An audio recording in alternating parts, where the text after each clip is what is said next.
গ্রামের নরম মাটিতে ফাটল শুরু হলো।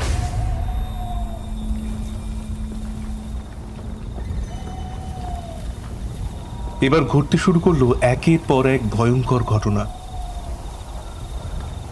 মাটি ভেদ করে প্রথমে দেখা গেল 2 থেকে 3টে হাত, তারপরেই সেই সংখ্যাটি বেড়ে হয়ে গেল হাজার হাজার।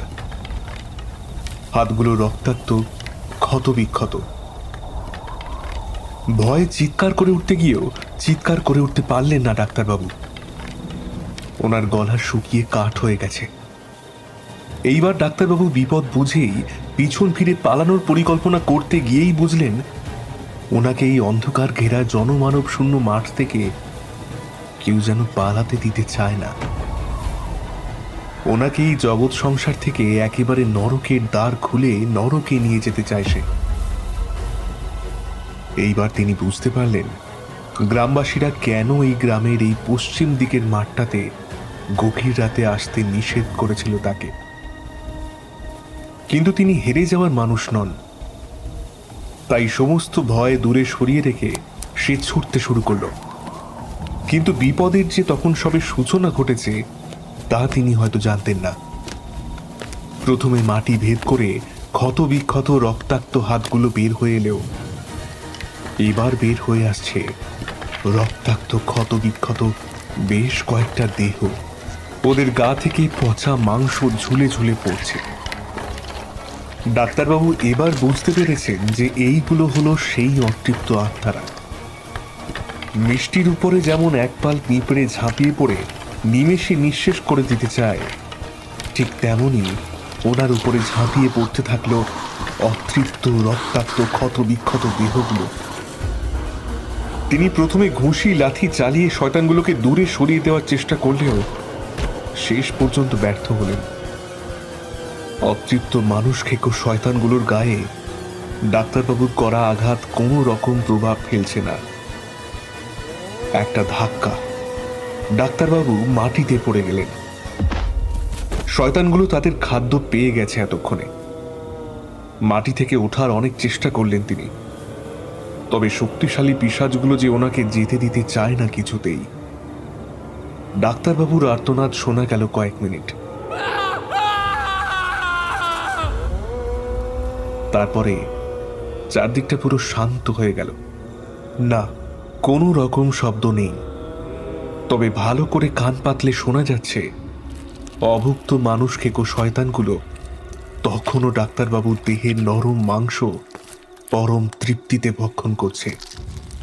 আর তার পাশাপাশি সেই হাড় চিবানোর মচমচ শব্দটা শোনা যাচ্ছে।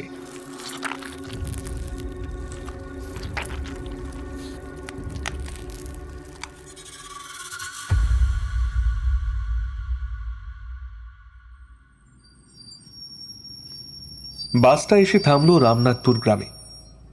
একদম অজপাড়া গ্রাম বলা যেতে পারে। 8 থেকে 9 ঘন্টা বাস জার্নি করে বাস থেকে নামলো অর্জুন।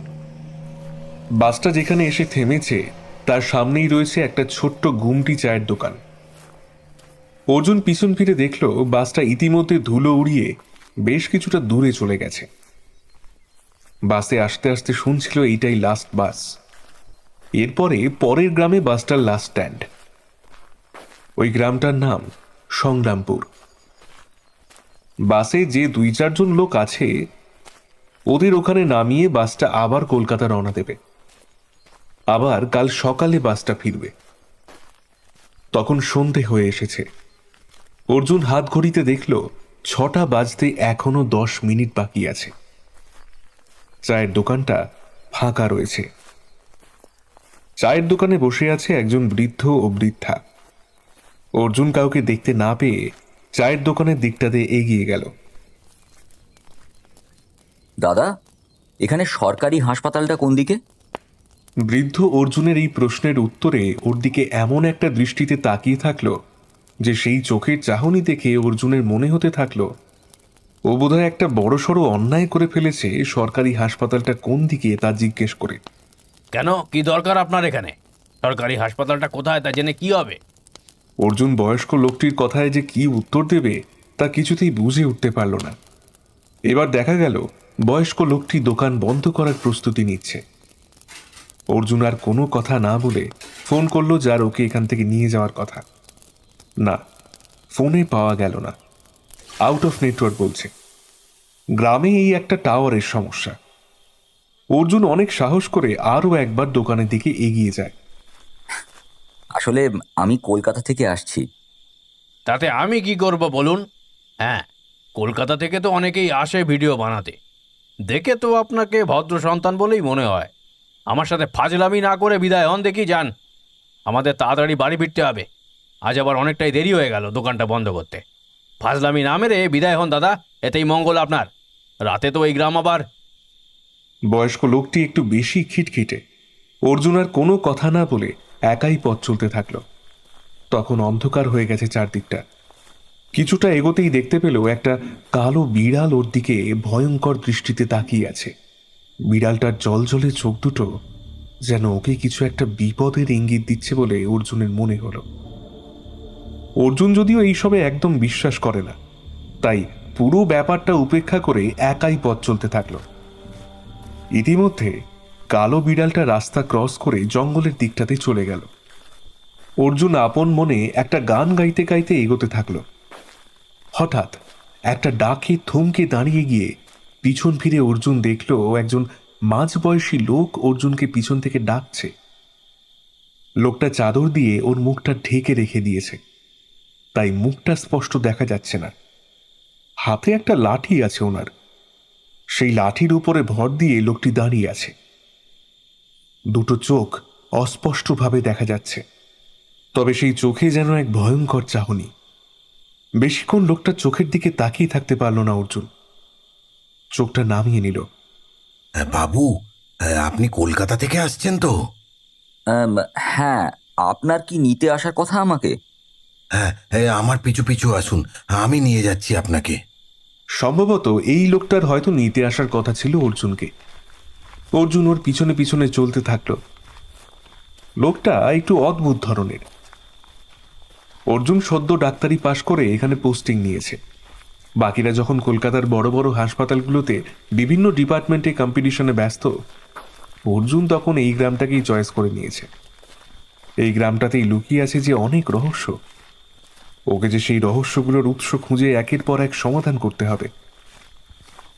ওর মা জানে না যে অর্জুন এই রামনাথপুর গ্রামেই ডাক্তারি করতে এসেছে। তাহলে হয়তো কোনোদিন আসতেই দিত না। আপনাদের এই গ্রামটা রাতের পরে বেশ নির্জন হয়ে যায় দেখছি। হ্যাঁ বাবু, এইটা গ্রাম বাংলা তো, তাই ওই রকম মনে হয় আর কি। ওই চায়ের দোকানে যে লোকটা আছে না, ওই লোকটা কি পাগল নাকি? কেন বাবু? না না, ওকে জিজ্ঞাসা করলাম হাসপাতালটা কোন দিকে। ও আমাকে বলল আমি নাকি ফাজলামি করছি, আর আপনাকেও তো ওইদিকে আমি ফোনে পাচ্ছি না। না, আসলে এই গ্রামের লোকগুলো একটু অদ্ভুত ধরনের। মানে? এখানে কি ভূত আর কি মানুষ ধরতে পারবেন না। লোকটার শেষ কথাটায় অর্জুনের লোমকূপ যেন হঠাৎ খাড়া হয়ে উঠল। বেশ কয়েকটা গলিপথ পেরিয়ে অর্জুন ও বয়স্ক লোকটি উপস্থিত হল জঙ্গলে পরিপূর্ণ একটা ভাঙা চোরা পুরনো দোতলা বাড়ির সামনে। অর্জুন লোকটির দিকে তাকিয়ে বলল, এটা কোথায় আনলেন আমাকে মশাই? আপনি তো সরকারি হাসপাতাল খুঁজছিলেন, তাই প্রথমে এখানেই আনলাম আপনাকে। এইটা হলো আপনার ওই সরকারি হাসপাতাল। অর্জুনের চোখটা গিয়ে পড়ে এবার ওই পুরনো বাড়িটার একটা ভেঙে পড়ে যাওয়া বোর্ডের উপরে। লেখাটা অস্পষ্ট হয়ে গেলেও বোঝা যাচ্ছে ওতে লেখা আছে রামনাথপুর সরকারি গ্রামীণ হাসপাতাল। আপনার নামটা কি দাদা? আগে আমার নাম রমেশচন্দ্র দত্ত। লোকটা এবার অর্জুনকে দাঁড়াতে বলে হাসপাতালের ভিতরে কোথায় যেন চলে যায়। অর্জুন 10 মিনিট হলো একাই অন্ধকারে দাঁড়িয়ে আছে। মশার কামড়ে প্রায় অতিষ্ঠ হয়ে উঠেছিল অর্জুন। হঠাৎ একটা ভ্যানের হর্ন বাজানোর শব্দ পেয়ে পিছন ফিরে দেখল সেই বয়স্ক লোকটি যে চায়ের দোকানে ছিল, সে ওর তার স্ত্রী ভ্যানে করে বাড়ি ফিরছে ওই পথে। এই যে ভাইয়া, এইদিকে শোনো। অর্জুন একটু বিরক্তি নিয়ে এবার বয়স্ক লোকটির কাছে যায়। বয়স্ক লোকটি অর্জুনের পা থেকে মাথা পর্যন্ত পর্যবেক্ষণ করে নিয়ে বলল, তুমি এই পুরনো পরিত্যক্ত হাসপাতালের সামনে কি করছো? আপনাকে তো জিজ্ঞাসা করলাম, আপনি তো হাসপাতালটা কোন দিকে তা কিছুতেই বললেন না। আগে আমি এই গ্রামে ডাক্তার হিসেবে নতুন জয়েন করেছি, তাই হাসপাতালটা দেখতে এসেছি। বাহ, সে তো দারুণ ব্যাপার। এইটা তো আপনি আমাকে আগে বলবেন যে আপনি আমাদের গ্রামের নতুন ডাক্তার। কিন্তু আপনাকে এই হাসপাতালের পথে নিয়ে এলো কে? রমেশচন্দ্র দত্ত, হ্যাঁ, এই নামে একজন মধ্যবয়স্ক লোক আমাকে এখানে নিয়ে এসেছেন। রমেশচন্দ্র? হ্যাঁ, এতে এরকম অবাক হওয়ার কি আছে? উনি তো আমাকে দাঁড়াতে বলে ওই হাসপাতালের ভিতরে ঢুকেছেন। খুনি আসবেন হয়তো। আরে মশাই, ও বেঁচে থাকলে তারপরে তো আসবে আপনার কাছে। হ্যাঁ, উনি আবার কোন জন্মে মারা গেলেন? এই তো এতক্ষণ উনি আমার সঙ্গেই ছিলেন, দোস্তুর মতো কথা বলছিলেন। আরে ও তো কয়েক বছর আগেই ভয়ঙ্কর অসুখ করে মারা গেছে। মানে তাহলে আমি যাকে দেখলাম উনি কে? উনি হলেন রমেশচন্দ্র দত্তের প্রেতাত্মা। আপনি যখন একাই আপন মনে কথা বলতে বলতে ওই দিকটাতে এগিয়ে যাচ্ছিলেন, তখনই আমি বুঝতে পারি যে ব্যাপারটা বেশ গোলমালের দিকেই এগোচ্ছে। তখনই দোকান বন্ধ করে ভ্যান নিয়ে এই দিকটাতে আসি। বলা তো যায় না, যদি হাঁটতে হাঁটতে আপনি আবার গ্রামের কোণের পশ্চিমের মাঠটায় না চলে যান। কেন, পশ্চিমের মাঠে কি আছে? আপনি আমার ভ্যানে উঠে বসুন, না হলে আমাদের তিনজনকেই তেনাদের খপ্পরে পড়তে হবে। আমার সঙ্গে আমার বাড়ি চলুন, তখন সব কথা হবে। এখানে দাঁড়িয়ে আমি অত কথা আপনাকে বলতে পারবো না। এখন তাড়াতাড়ি বসুন আমার ভ্যানে, একদম দেরি করবেন না। তবে রমেশচন্দ্র মানুষ চেন, ও যখন তোমাকে এই পথে এনেছে তখন তোমার আগমনের পিছনে নিশ্চয়ই কোনো কারণ আছে। অর্জুন আর কথা বাড়ায় না, চুপচাপ বৃদ্ধ লোকটির ভ্যানে উঠে বসে। তবে অর্জুন এখনো যেন বিশ্বাস করে উঠতে পারছে না যে যে লোকটা ওর সঙ্গে এতক্ষণ কথা বলতে বলতে এলো সে কোনো রক্ত মাংসের মানুষ নয়, স্বয়ং প্রেতাত্মা। রাতে কলকাতার পরিবেশ আর এই গ্রাম বাংলার পরিবেশ সম্পূর্ণ আলাদা হয়ে যায়। কলকাতার রাতের পরিবেশ যেমন জমকালো আলোর রোশনাইয়ে রঙিন, তখন এই গ্রাম বাংলার পরিবেশ রাতের অন্ধকারে ধূসর, নির্জন, মৃতপ্রায় নীহারিকা। অন্ধকারে জঙ্গল ও গাছপালাগুলোকে নেগেটিভ শক্তির উৎস বলে মনে হচ্ছে যেন অর্জুনের। জঙ্গলের পথটা পেরিয়ে ভ্যানটা এসে এবার থামল একটা একতলা পাকা বাড়ির সামনে। বৃদ্ধ ভ্যানে বসে হর্ন বাজাতেই বছর 25-এর একজন যুবতী ভ্যানের দিকটাতে এগিয়ে এলো। যুবতী বেশ সুন্দরী, গায়ের রং তামাটে, কোঁকড়ানো কালো কুচকুচে ঘন চুলগুলো কাঁধের একপাশে হেলানো। আর মেয়েটির শরীরের সবচেয়ে বড় আকর্ষণ হলো ওর গোলাপি ঠোঁটগুলোর নিচে থাকা ছোট একখানা কালো তিল। লক্ষ্মী প্রতিমার মতো মুখটা মেয়েটার। অর্জুনের প্রথম দেখাতেই মেয়েটাকে বেশ ভালো লাগলো। এই যে বুড়ো আর বুড়ি, এত রাত হলো কেন? এইবার মেয়েটির নজর গিয়ে পড়ে অর্জুনের দিকে। ভ্রু কুঁচকে মেয়েটি অর্জুনের দিকে তাকিয়ে বলে, আপনি আবার কে মশাই? মেয়েটার কণ্ঠস্বরটাও বেশ মিষ্টি। অর্জুন মৃদু হেসে বলতে যাচ্ছিল যে ও এই গ্রামের সরকারি হাসপাতালের নতুন ডাক্তারবাবু। ঠিক তখনই বৃদ্ধ অর্জুনের মুখের কথা কেড়ে নিয়ে বলল, ও আমার বন্ধুর নাতি, কলকাতা থেকে আজকেই এসেছে। এই কথার পর অর্জুন বুঝতে পারে যে বৃদ্ধ তার ডাক্তার বলে পরিচয়টা লুকাতে চায়। কিন্তু কেন? অপরদিকে মেয়েটিও অর্জুনের দিকে সন্দেহজনকভাবে দেখতে লাগলো। অর্জুনের মনে এখনো অনেকগুলো প্রশ্ন একসাথে ঘুরপাক খাচ্ছে। অর্জুনের আতিথেয়তার কোনো রকম ত্রুটি কিন্তু এখানে আর হলো না। চায়ের দোকানে বৃদ্ধকে যতটা খারাপ ভেবেছিল ততটাই ভালো এই বৃদ্ধ। অর্জুন রাতের খাওয়া দাওয়া সেরে বৃদ্ধকে বলল, কাকাবাবু, আমার কিন্তু বারবার মনে হচ্ছে আপনি আমার কাছে এই গ্রামের ব্যাপারে অনেক কিছুই লুকিয়ে যাচ্ছেন। কিন্তু কেন কাকাবাবু? বৃদ্ধ কিছুক্ষণ চুপ থাকার পরে হাতের ইশারায় অর্জুনকে ওনার পিছনে পিছনে আসতে বলে। বৃদ্ধ নিজের ঘরে বসতে বলল অর্জুনকে। তারপর একটা বিড়ি ধরিয়ে সেই বিড়িটা শেষ করে ওই ঘরটার প্রথমে জানলা ও তারপরে দরজা বন্ধ করে বৃদ্ধ বলল, তুমি শহর কলকাতার লোক, তার উপরে আবার তরুণ ডাক্তার। জানি না তুমি আমার কথা বিশ্বাস করবে কি না, তবে বিশ্বাস যদি নাও করো তাহলেও আমার কিছু এসে যায় না। তোমাকে সাবধান করা বড় হিসাবে আমার কর্তব্য, তাই করছি। বিশ্বাস অবিশ্বাস সম্পূর্ণটাই নির্ভর করছে তোমার উপরে। কাকাবাবু, বিশ্বাস অবিশ্বাস পরের কথা। আপনি যখন আমাকে সাবধান করার জন্য কোনো একটা কথা বলছেন, তখন নিশ্চিত কোনো কারণ আছে সেই কথার পেছনে। আমি শুনতে চাই আপনার কথা। রামনাথপুর গ্রামটা ভয়ঙ্কর, হে, খুব ভয়ঙ্কর। এখানে ভূত পিশাচের উপদ্রব প্রচুর। এখানে ডাক্তার হয়ে থেকেও বিশেষ লাভ নেই তোমার। কেউ আসবে না ওই সরকারি হাসপাতালে। কেন আসবে না? সে অনেক কথা। আরে বলুন না আমাকে। আমার মুখে কথাগুলো শোনার পরে হয়তো তুমি আর থাকবে না আমাদের গ্রামে, ফিরে যাবে কলকাতায়। তা ভালো। আমি মনে করব যে একজন ডাক্তারের প্রাণ তো আমি বাঁচাতে পারলাম। এইটাই আমার পরম শান্তি এই বয়সে দাঁড়িয়ে। জানি না আপনি আমাকে কোন ঘটনার কথা বলবেন, তাও আমি একটাই কথা আপনাকে বলবো। আমি এই গ্রামেই থাকতে রাজি আছি। গ্রামবাসীদের সেবা করা আমার কর্তব্য, তা যতই বিপদের সম্মুখীন আমাকে হতে হোক না কেন। কিন্তু এই গ্রামের লোকেরা ডাক্তারখানাতে আসতে ভয় পায় যে, আর এখানে ডাক্তার এলে তার প্রাণটাও চলে যায় অকালে। এই গ্রামের লোকেরা আজব তন্ত্র মন্ত্র আর কুসংস্কারে বিশ্বাস। এই গ্রামের লোকেদের এক ভয়ঙ্কর রোগ হয়, আর সেই রোগী মানুষটাকে অর্ধমৃত অবস্থায় পশ্চিমের মাঠে ফেলে দেওয়া হয়। ওহ, সে কি ভয়ঙ্কর দৃশ্য! তা তোমাকে এক কথায় বুঝিয়ে বলা আমার পক্ষে সম্ভব নয়। কি রোগ সেটা? সারা শরীরে এক ভয়ঙ্কর ঘা। বৃদ্ধ আবার একটা বিড়ি ধরায়। তারপরে মিনিট খানেকের মতো চুপ করে থেকে অর্জুনকে বলে ওঠে, রমেশচন্দ্র দত্ত যে তোমাকে সঙ্গে করে নিয়ে এসেছে, সে আমার পরম পরিচিত, তা তুমি জানো? অর্জুন স্থির দৃষ্টিতে বৃদ্ধের দিকে তাকিয়ে থাকে। বৃদ্ধের চোখটা তখন ছলছলে হয়ে গেছে। কয়েক সেকেন্ডের মধ্যেই দুই চোখের দুই পার থেকে অশ্রুধারা গড়িয়ে পড়তে শুরু করল। বৃদ্ধ দু হাতে দুই চোখ মুছতে মুছতে বলল, ও আমার একমাত্র ছেলে ছিল। ওই ওই সরকারি হাসপাতালের কম্পাউন্ডার ছিল ও।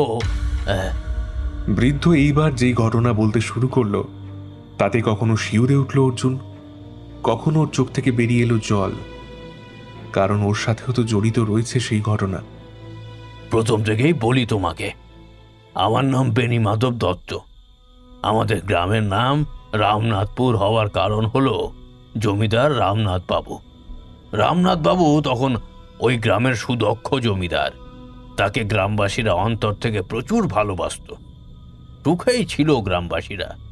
কিন্তু হঠাৎই এই গ্রামে দেখা দিল এক ভয়ঙ্কর রোগ। এই রোগের ফলে পুরো গ্রামে এক ভয়ঙ্কর আতঙ্কের সৃষ্টি হলো। কিন্তু কোথা থেকে যে এই রোগের সৃষ্টি হলো তা কেউ জানে না।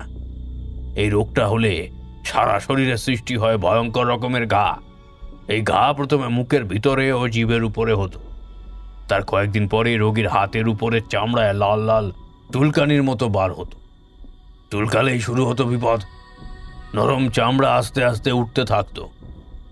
এরপর কিছুদিন যেতেই হাতের মাংস খসে খসে পড়তে থাকলো।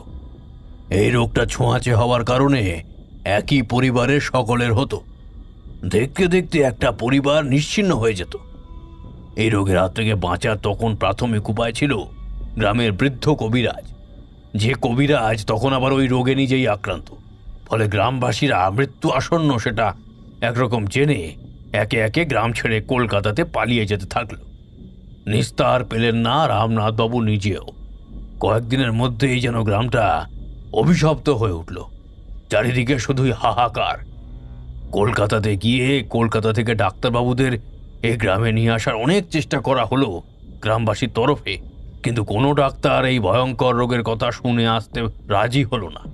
বিখ্যাত ডাক্তাররা জানিয়ে দিল এই রোগের ঔষধ কি তা তাদের জানা নেই। উপায় না দেখে গ্রামের জমিদার রামনাথবাবুর একমাত্র পুত্র সন্তান রাজনাথবাবু শরণাপন্ন হলো ভদ্রেশ্বর বাবার।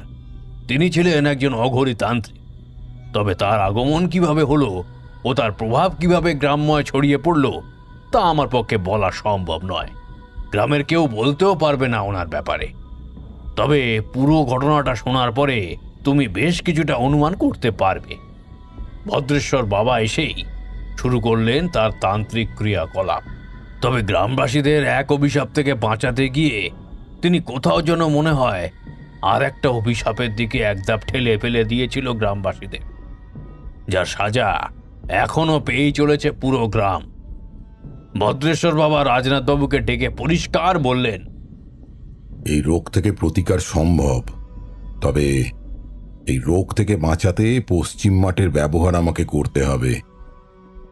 তোকে আগে কথা দিতে হবে, তারপর আমি পুরো ঘটনাটা কিন্তু তোকে বলবো, তাহলেই তোদের জীবিত রাখা সম্ভব। জমিদার বাবু উপায় না দেখে, কোনো কিছু না জেনেই কথা দিয়ে বসে ভদ্রেশ্বর বাবাকে। এবার থেকে যার এই ভয়ঙ্কর রোগ হবে তাকে আমার কাছে নিয়ে আসবি। আমি তার মুন্ডুটা প্রথমে কেটে কিছু তান্ত্রিক ক্রিয়াকলাপ করব, আর তারপর ওই দেহটা পশ্চিমের ওই মাঠের মাটির তলায় পুঁতে দেব। কারণ ঈশ্বরকে ওই মাথাটা দান না করলে যে বড় সর্বনাশ হয়ে যাবে তোদের গ্রামের। কয়েকটা মুন্ডু মা ওই বলি রূপে পেলে আর এই রোগ তোদের গ্রামে বাসা বাঁধবে না, সমস্ত রোগ মুক্ত হয়ে যাবে। আমার প্রিয় বন্ধু রাশিদ জেলে রাতের বেলা গ্রামের কোণের ওই দিকের একটা পুকুরে জাল ফেলতে যাচ্ছিল, কিন্তু সেদিন যেন ওকে সত্যি মৃত্যু হাতছানি দিয়ে ডেকেছিল। না হলে কেউ যায় ওই পশ্চিমের মাঠের উপর দিয়ে? ও পুকুরে তাড়াতাড়ি যাওয়ার জন্য সেদিন পশ্চিমের মাঠের উপর দিয়ে যাচ্ছিল, কিন্তু ওর আর পুকুরে যাওয়া হয়নি। সেদিন সকালে ও রক্তাক্ত ক্ষতবিক্ষত লাশ দেখেছিল গ্রামবাসীরা। সবাই বলেছিল এই কাজ মানুষ করতেই পারে না, ওর মাংস হাড় কিছুই আর অক্ষত ছিল না। আমার এখনো মনে আছে, ওকে আমরা কালো কাপড়ের মধ্যে বেঁধে নিয়ে গিয়েছিলাম পোড়াতে। ভদ্রেশ্বর বাবা স্পষ্ট জানায়, এই পশ্চিমের মাঠে যেন কেউ ভুলেও পা না দেয় রাতের অন্ধকারে। কিন্তু মানুষের কৌতূহল কি আর দমিয়ে রাখা যায়? এর মধ্যে বেশ কয়েকটা দিন কেটে গেছে। আমাদের এই গ্রামে একদিন কলকাতা থেকে ডাক্তারদের একটা দল এসে উপস্থিত হলো। তারা আমাদের প্রথমটায় ওই ভয়ঙ্কর গায়ের রোগটা সম্পর্কে সার্ভে করে ফিরে যাওয়ার পরে গ্রামে তৈরি হলো এক সরকারি হাসপাতাল, যে হাসপাতালে তুমি যাবে, যেটা তুমি দেখেছো। এরপর একদিন আমাদের গ্রামে পাঠানো হলো কলকাতা থেকে এক ডাক্তারকে। আমার ছেলে রমেশচন্দ্রের বয়সী হবে ডাক্তারটা। আমার একমাত্র ছেলে রমেশচন্দ্র দত্ত তখন গ্রামের গ্র্যাজুয়েশন করা ছেলে। ওকে ওই কলকাতা থেকে আসা ডাক্তারের দল কম্পাউন্ডার হিসেবে আগেই নিযুক্ত করে গেছিল। গ্রামে আগত নতুন ডাক্তারবাবুর নাম ছিল অসিত কুমার রায়। খুব ভদ্র ব্যবহার। আমার ছেলে রমেশচন্দ্র আর ডাক্তার অসিত দুজনে পরম বন্ধু হয়ে গেল।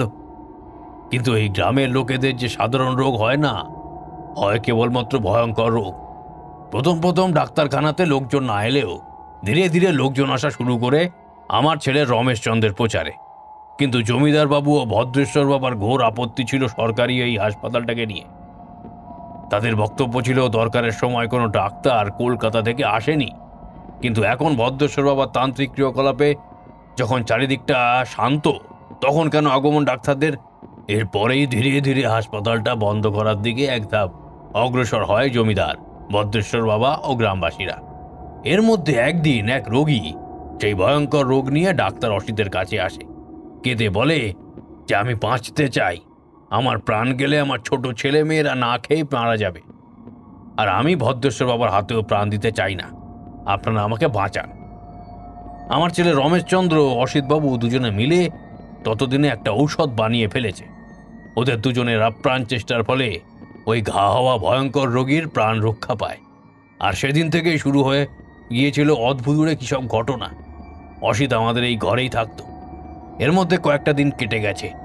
ঝড় আসার আগে যেমন চারিদিকটা শান্ত থাকে, ঠিক তেমনি গভীর রাত তখন হঠাৎ আমার ছেলে রমেশচন্দ্রের রক্তবমি শুরু হলো একদিন। অসিতবাবু অনেক চেষ্টা করলেন, কিন্তু কিছুতেই কিছু হলো না। সেদিন রমেশ শুধু এই বলে চিৎকার করেছিল যে ওরা আমাকে বাঁচতে দেবে না, শয়তানগুলো আমার দিকে তাকিয়ে হাসছে, দেখো। ওরা বলছে ওরা পশ্চিমের দিকে ওই গ্রামের মাঠের শয়তান। এত কাক ডাকছে কেন? হ্যাঁ, আমার চারপাশে আমার আমার আমার আমার কান ঝালাপালা করে দিচ্ছে। কাকগুলোকে তাড়িয়ে দাও, কাকগুলোকে তাড়িয়ে দাও।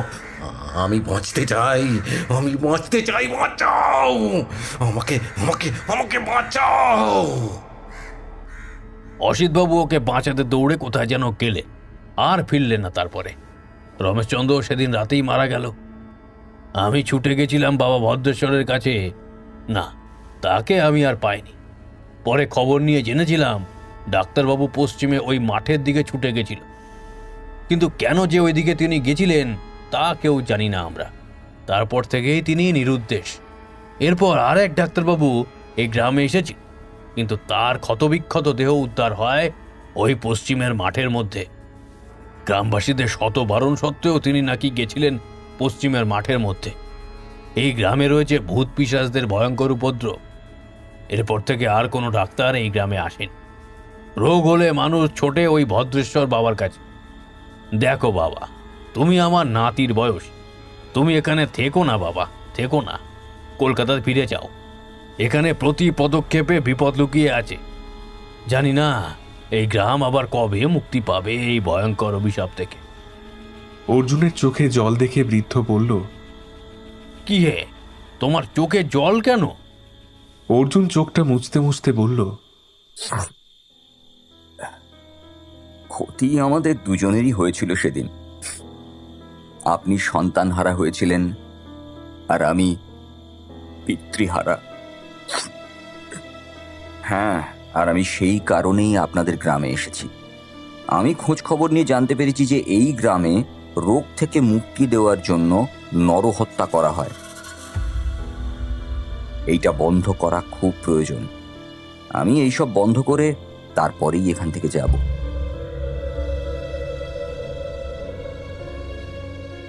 সকালে সরাসরি লোকটি এসেছিল দত্তমশাইয়ের বাড়িতে, যেই লোকটির অর্জুনকে বাস স্ট্যান্ড থেকে আনতে যাবার কথা ছিল। তাকে অর্জুন রীতিমতো ধমক দিয়েছে। সকালে লোকটি জঙ্গল পরিষ্কার করে হাসপাতালটাকে সুস্থ সবল বানিয়ে দিয়েছে। অর্জুনকে বৃদ্ধ তার বাড়িতেই এখন থাকতে বলেছে। তখন রাত হয়ে গেছে। অর্জুন হাসপাতালের বিভিন্ন পুরনো ফাইলগুলো ঘেঁটে দেখছিল। বেশ কয়েকটা ফাইলে এই রোগটা সম্পর্কে ওর বাবা অসিত বেশ কিছুটা রিসার্চ করে রেখে গেছে। অর্জুন বেশ কয়েকটি ফাইলকে আলাদা করে রেখে দিল। ঘরে নিয়ে গিয়ে ও সারা রাত পড়বে ফাইলগুলো। হঠাৎ একটা ফ্যাঁসে কর্কশ ডাকে অর্জুন প্রায় চমকে উঠল। আপনি কি গ্রামের নতুন ডাক্তার? বৃদ্ধার দিকে তাকিয়ে চমকে উঠেছিল অর্জুন। বৃদ্ধার অধিকাংশ দাঁত নেই। সেই ফোকলা দাঁতগুলোর আড়ালের হাসি যেন কুটিলতায় ভরা। চোখ দুটো ঘন টকটকে লাল, দীর্ঘকায় বেঁকানো নাক, শীর্ণকায়া মুক্ত কেশী বৃদ্ধা মহিলাকে যেন অলৌকিক দেখাচ্ছে তার কাঁধে থাকা নোংরা কাকটা থাকাতে। অর্জুন নিজেকে সংযত করে বলল, আগে হ্যাঁ, আমি নতুন ডাক্তার, বলুন আপনার কি হয়েছে? বৃদ্ধার অট্টহাসিতে যেন এবার চারিদিকটা ফেটে পড়ল। সেই হাসি যেন কানে তালা ধরায়। এত কর্কশ কণ্ঠ আর এইরকম ভয়ঙ্কর হাসি হয়তো কোনো মানুষের হতেই পারে না। ভিতরে ভিতরে এক অদ্ভুত যন্ত্রণা ও অস্বস্তি অনুভব করল অর্জুন। তারপর আস্তে আস্তে চোখ বন্ধ করে ফেলে অর্জুন। চারদিকটা ধোঁয়ায় ঢাকা পড়ে যায় কুয়াশার মতো। প্রতিধ্বনিত হয় কয়েক হাজার কাকের শব্দ। অর্জুনের কানে আসে বেশ কয়েকটা শব্দ। আমার আবার কি হবে রে পাগলা?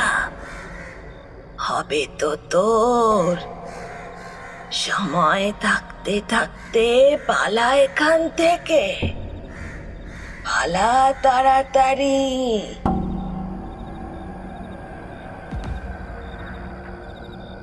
অর্জুন চোখটা ধীরে ধীরে খুলল। তখন রাত 8টা বাজে। কোথাও কেউ নেই। সেই ভয়ঙ্কর দর্শন বৃদ্ধাও নেই। পকেট থেকে ফোন বার করেই দেখল ইতিমধ্যে বেণীমাধববাবু ওকে 3বার ফোন করে ফেলেছে। ঘুরিয়ে ফোন করতেই শোনা গেল নারী কণ্ঠ। ওনার নাতনি ফোনটা ধরেছে। বেণীমাধব বাবু? আমতা আমতা করে বলে অর্জুন। ফোনের ওপার থেকে মিষ্টি অথচ ঝাঁঝালো কণ্ঠে মেয়েটি বলল, আর কি, দাদু একা একাই সাইকেল নিয়ে গেছে আপনার হাসপাতালের ওইদিকে। আপনি মশাই কেমন ডাক্তার বলুন তো, ফোনটা তো ধরবেন। একটাও রুগী আসে না হাসপাতালে। বেকার বেকার আমার বুড়োটা ছুটলো আপনাকে আনতে। আগে তো বললেনও না যে আপনি এই গ্রামের ডাক্তার। ডাক্তারগুলোই মনে হয় যেন এইরকম। আমার বাপটাকেও বাঁচাতে পারেনি আগের একজন ডাক্তার, এবার দেখছি আমার ঠাকুরদাকে বিপদে ফেলবেন আপনি। অদ্ভুত লোকজন। ফোনটা কেটে গেছে ইতিমধ্যে। হাসপাতালের কাঠের দরজা খোলাই ছিল। দ্রুত পায়ে ভিতরে ঢুকে এলেন বেনি মাধব দত্ত। তার চোখে মুখে চিন্তার ছাপ স্পষ্ট। ঘেমেও গেছেন। কি গো ভাই, হ্যাঁ রাত হয়েছে, এদিকে তুমি ফোনটাও তুলছিলে না কেন? কি ব্যাপার? চিন্তায় চিন্তায় আমি নিজেই সাইকেল চালিয়ে চলে এলাম। অর্জুন কি বলবে ঠিক বুঝে উঠতে পারল না। বলবে কি সদ্য আগত অলৌকিক ওই বৃদ্ধার কথা? তবে সম্ভবত ও নিজে স্বপ্ন দেখছিল বলে ওর মনে হলো। তবে ও বৃদ্ধ বেণীমাধববাবুকে পাল্টা প্রশ্ন করে। আচ্ছা, আপনাদের গ্রামে এইরকম কোনো বৃদ্ধা আছে যে কাককে পোষ মানায়? বেণীমাধব কৌতূহলী চোখে অর্জুনের দিকে তাকিয়ে বলল, কাক? বৃদ্ধা? তোমার কথার মাথা মুন্ডু তো আমি কিছুই বুঝলাম না। সে আবার কে? অর্জুন এইবার পুরো ব্যাপারটা লুকিয়ে গিয়ে বলে, আজ আসলে একজন বৃদ্ধা রুগী এসেছিলেন ডাক্তার দেখাতে। ওনার কাঁধে একটা কাক ছিল, তাই আপনাকে জিজ্ঞাসা করছিলাম যে এই রকম কেউ আপনাদের গ্রামে আছে কিনা। বেণীমাধববাবু এবার চেয়ারটা টেনে ধপ করে বসে পড়ে।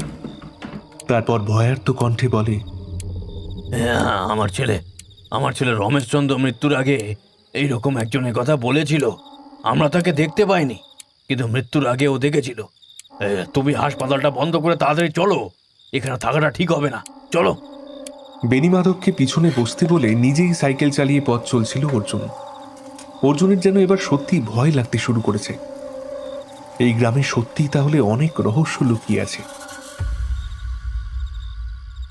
দালানের উপর দাঁড়িয়ে রয়েছে বেণীমাধব বাবুর নাতনি। ওর নাম রুক্মিণী। অর্জুনের উপরে বেশ রেগে আছে আজ। বেণীমাধব বাবু ওকে ভালোবেসে ডাকে রুকু। অর্জুনের যেন সত্যি ভালো লাগে মেয়েটাকে। মেয়েটাও মাঝে মাঝে ওর দিকে লাজুক দৃষ্টিতে তাকিয়ে হাসে। তখন গভীর রাত। অর্জুন গভীর ঘুমে আচ্ছন্ন। হঠাৎ ঝিঝি পোকার শব্দটা ছাপিয়ে আর একটা শব্দ ধরা দিল ওর কানে। দূরে কোথাও শেয়াল ডেকে উঠল।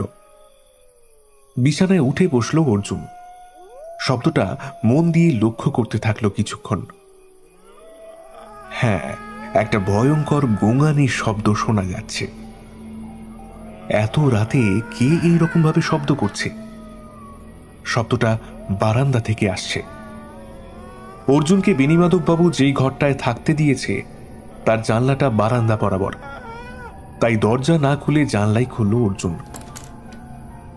এরপর অর্জুন নিজের চোখে যে দৃশ্য দেখল তা হয়তো জীবনেও ভুলতে পারবে না। অর্জুন এই ভয়ঙ্কর দৃশ্য দেখে ঠকঠক করে কাঁপতে শুরু করল।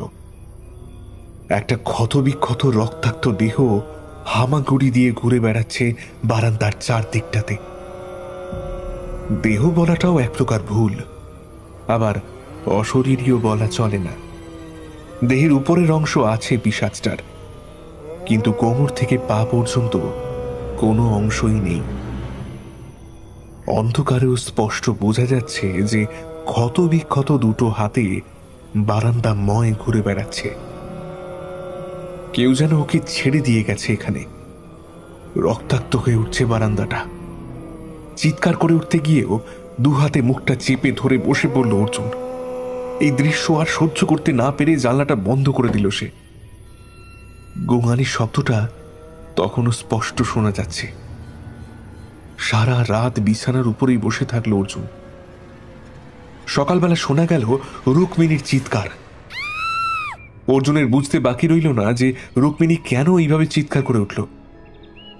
অর্জুন দরজা খুলে দেখল বারান্দাটা রক্তে পরিপূর্ণ হয়ে আছে।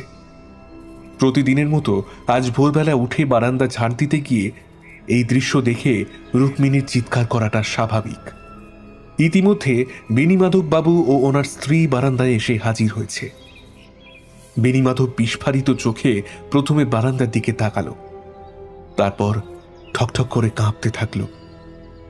বৃদ্ধা রক্ত এই কথাটা অস্পষ্ট বলেই জ্ঞান হারিয়ে মাটিতে পড়ে গেল। সরকারি হাসপাতালে বৃদ্ধাকে নিয়ে যাওয়া হয়। ভয়ঙ্কর এই দৃশ্য দেখে প্রেশারটা একটু বেড়ে যাবার কারণে এই বিপদ। এখন তিনি সম্পূর্ণ সুস্থ। বৃদ্ধ বেণীমাধব বাবু প্রথমে ঘাবড়ে গেলেও এখন পুরোপুরি স্বাভাবিক। অর্জুনকে বৃদ্ধ বেণীমাধব চিন্তিত কণ্ঠে বলল, কাল রাতে তুমি কিছু টের পেয়েছো? মানে তুমি যেই ঘরটাতে থাকো ওইটা তো বারান্দার সামনে। অর্জুন কোনো কথা বলে না, চুপ করে থাকে মিনিট খানেকের জন্য। তারপর প্রসঙ্গটা ঘুরিয়ে দেওয়ার চেষ্টা করে। আপনাকে একটা কথা বলি। হ্যাঁ বলো। আসলে এই হাসপাতালে আমার সঙ্গে একজন নার্স লাগতো, মানে ওই আমাকে একটু হেল্প করার জন্য আর কি। কারণ কয়েকটা দিন পরেই তো হয়তো রুগী আসা শুরু হবে প্রচুর পরিমাণে। আমি তো এই গ্রামের কাউকে ঠিক চিনিও না। আপনার নাতনি রুক্মিণী কথায় কথায় আমাকে বলেছিল যে ও নাকি কলকাতায় নার্সের ট্রেনিং করেছে। তো ওকে যদি... সে এত কিন্তু কিন্তু করার কি আছে? তুমি ওকে নার্স হিসেবে রাখতেই পারো, আমার কোনো আপত্তি নেই। তবে আমার একটা জায়গাতে আপত্তি আছে। নিঃসংকোচে বলুন আমাকে। আমার একমাত্র নাতনিটাকে দিনের আলো থাকতে থাকতে বাড়িতে ফিরিয়ে দিতে হবে, সে তুমি যত রাত পর্যন্ত ভিতরে থাকো না কেন। অর্জুন রাজি হয়ে যায়। সত্যি কথা বলতে রুক্মিণীকে কাছে না দেখতে পেলে অর্জুনের মনটা বেশ খারাপ হয়ে যায়। একাকিত্ব ওকে গ্রাস করে। নিজের মায়ের প্রতি যতটা টান, ঠিক ততটাই টান অনুভব করে অর্জুন রুক্মিণীর সুন্দর মুখের মিষ্টি হাসিটা একবার দেখার জন্য। রুক্মিণীও এখন ওকে দেখলে একটা লাজুক হাসি হাসে। অর্জুন কিছুটা অনুমান করতে পারে যে মেয়েটাও তার প্রতি একটা টান অনুভব করে।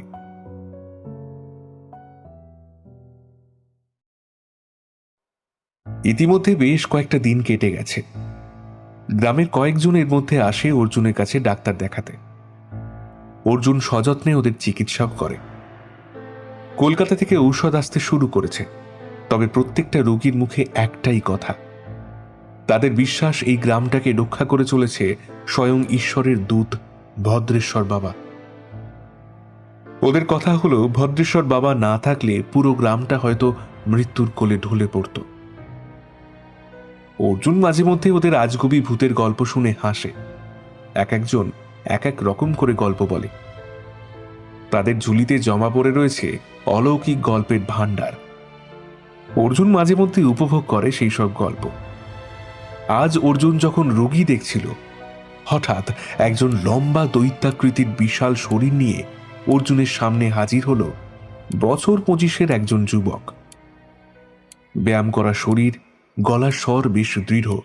আজ কিছুক্ষণ পরে জমিদার বাবু ও ভদ্রেশ্বর বাবা আসবেন, ওই সময় কোনো রুগী দেখবেন না। অর্জুন সম্মতি জানালে ছেলেটি চলে যায়। রুক্মিণীকে আজ বেশ ভীত দেখাচ্ছে। কেন যে ওকে এতটা ভীত দেখাচ্ছে সেটা বুঝতে পারল না অর্জুন। সে আগ বাড়িয়ে জিজ্ঞেস করল না ভয়ের কারণ। মাঝে কিছুটা সময় কেটে গেছে। হাত ঘড়িটা দেখল অর্জুন। সূর্য অস্ত যাবার সময় হয়ে এসেছে। এবার পাখিরা বাসায় ফিরছে। আর কিছুক্ষণের মধ্যেই গ্রামটা নির্জন হয়ে যাবে। অর্জুন রুক্মিণীকে বাড়ি ফিরে যেতে বলে, কিন্তু রুক্মিণী যেন কিছুতেই রাজি হয় না। সে বারবার অর্জুনকে সাবধান করছে। ওরা যখন ওদের নিজেদের মধ্যে কথা বলছিল, ঠিক তখন জমিদার রাজনাথ ও ভদ্রেশ্বর বাবার আগমন ঘটে গ্রামের একমাত্র সরকারি হাসপাতালে। রাজনাথের বর্ণনা আর 5টা জমিদারের মতোই বলা চলে, তবে ভদ্রেশ্বরকে দেখে অর্জুনের বুকটা যেন ছ্যাঁত করে উঠল। সারা গায়ে ভস্য, গলায় 10 থেকে 15টা মালা এবং 2 হাতেই রয়েছে রুদ্রাক্ষের মোটা মালা। চোখগুলো টকটকে লাল। গাঁজা সেবনে তখনও তিনি লিপ্ত। হাতে গাঁজার কলকেটা রয়েছে। ঝিমিয়ে রয়েছে ভদ্রেশ্বর। প্রথম মুখ খোলেন জমিদার বাবু।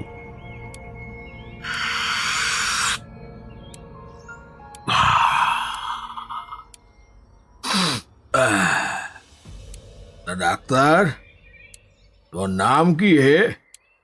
আগে অর্জুন রায় স্যার। তা কলকাতা ছেড়ে এই গ্রামে কেন বাবা? এই গ্রামে যখন একটা সরকারি হাসপাতাল আছে তখন ডাক্তার তো থাকতেই হয়। হ্যাঁ, তা হয় বটে, তবে ওইসব জ্বর জ্বালা বাদ দিয়ে আমাদের গ্রামে যে ধরনের রোগ হয় তা সারানো তো তোমার কম্য নয় বাবা। হ্যাঁ, মানে? মানে খুব স্পষ্ট, এই গ্রামের লোকেদের ভূতে ধরে রোজ, তা তুমি কোনো দিনও সারাতে পারবে না। সেই বিদ্যে তোমার জানা নেই যে এই রোগের শিকার হয়েছে অনেকে, তাই তো রাতের অন্ধকারে গ্রামের মানুষগুলো আর রাস্তায় বের হয় না। আর পশ্চিমের মাঠে তো ভুলেও যেও না। আর তা শুনলাম তুমি বেনি মাধবের বাড়ি আছো নাকি? ও তোমাকে তো সব বলেছে নিশ্চয়ই। তা ভালো থেকো, তবে আগের ডাক্তারদের মতো বেশি মাথা খাটাতে যেও না, তাতে তোমার চরম বিপদ হতে পারে বলে দিলুম। এই ভদ্রেশ্বর বাবাকে মান্য করে চলো। আসলে পুরো গ্রামবাসীরা বাবাকেই এই গ্রামের ঈশ্বর হিসেবে মানে। আজ রাতে 10টার আগে তৈরি থেকো, তোমাকে নিয়ে আমি একটু বাবার আশ্রমে যাব। তোমাকে বাবার কাছে নিয়ে গিয়ে বাবার আশ্রমের চিকিৎসা পদ্ধতিটা একবার দেখিয়ে নিয়ে আসব। কথাটা শেষ করে চেয়ার থেকে উঠে পড়ে জমিদার বাবু। জমিদার বাবুর দুটি হাতের আঙুলের প্রত্যেকটিতে বিভিন্ন রঙের পাথরের আংটি, হাতে একটি লাঠি, লাঠির মাথার উপরটা রূপো দিয়ে সুন্দর একটা কারুকার্য করা। জমিদার বাবু গাড়িতে গিয়ে বসেন। ভদ্রেশ্বর বাবা একবার নেশাগ্রস্ত চোখে তাকায় অর্জুনের দিকে, তারপর ফিরে যায় গাড়িতে। তার দৃষ্টিভঙ্গি যেন অর্জুনকে একটা ভয়ঙ্কর কিছুর ইঙ্গিত দিয়ে গেল। আজ রাত 10টার পরে জমিদার বাবু ওনার কাছে যেতে বললেন, ভদ্রেশ্বর বাবার কাছে নিয়ে যাবেন বললেন। কিন্তু তার কাছে কেন নিয়ে যাবেন তা বোধগম্য হল না অর্জুনের। রুক্মিণীর মুখ এদিকে শুকিয়ে গেছে।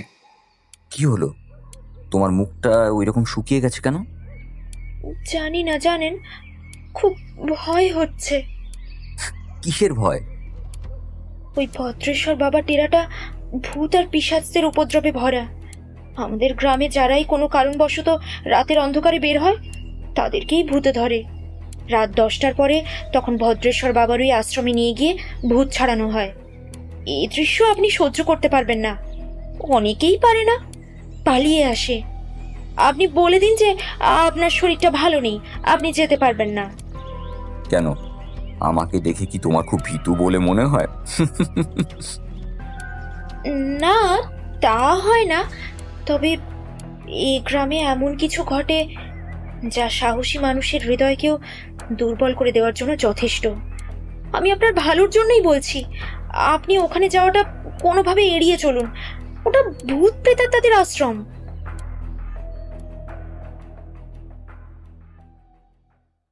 তখন রাত 9:30 হবে। জমিদার বাবুর গাড়িটা এসে উপস্থিত হল বেনি মাধব বাবুর বাড়ির সামনে। গাড়ি থেকে নেমে অর্জুনকে ডাকতে এলো সেই দৈত্যাকৃতির ছেলেটি, যে আগের দিন হাসপাতালে গিয়েছিল। অর্জুন জমিদার বাবুর গাড়িতে গিয়ে বসল। গ্রামের চারদিকটা এখন বেশ নির্জন। দূরে নিশাচর পাখি ও শিয়ালের ডাক পরিবেশটাকে যেন আরো ভয়ঙ্কর করে তুলেছে। রাস্তায় একটা কুকুর পর্যন্ত নেই। রাতের অন্ধকার ও নির্জনতাকে দূরে সরিয়ে গাড়িটা দুই পাড়ে জঙ্গলের মাঝের রাস্তা পেরিয়ে একটা আশ্রমের সামনে থামল। অন্ধকার পরিবেশে আশ্রমটাকে স্পষ্ট বোঝা না গেলেও আশ্রমটাতে অনেক মানুষের আগমন ঘটেছে তা স্পষ্ট বোঝা যাচ্ছে। অনেকের আওয়াজ শোনা যাচ্ছে। জমিদার বাবু এইবার অর্জুনের কাঁধে হাত রেখে বললেন, এই গ্রামের লোকেদের দুটোই রোগ হয় জানো, একটা হলো ভূতে ধরা, আর একটা হলো ক্ষত বিক্ষত ঘা হওয়া। এ দুটো রোগ তোমার পক্ষে নির্মূল করা সম্ভব নয় বাবা, তাই তোমাকে বাবার হাসপাতালটা দেখাতে নিয়ে এলুম। দেখো এখানে কিভাবে চিকিৎসা হয়। তবে মনে সাহসটা কিন্তু ধরে রাখতে হবে। অর্জুনের মাথাটা গরম হয়ে যায় হঠাৎ। জমিদারবাবু শুধু কথায় কথায় অর্জুনকে এইটা বুঝিয়ে দিতে চাইছে যে এই গ্রামে ওর মতো ডাক্তারের দরকার নেই। তবে অর্জুন কিছুই বলে উঠতে পারে না। ও পুরো ব্যাপারটা পর্যবেক্ষণ করতে চায়। অর্জুন জমিদারবাবুর পিছনে পিছনে চলতে থাকলো। এইবার অর্জুনের বেশ ভয় করতে শুরু করেছে।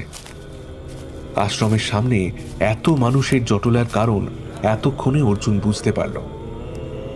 এদের মধ্যে কেউ এখন সুস্থ নয়, এদের উপর অশরীরীরা ভর করেছে।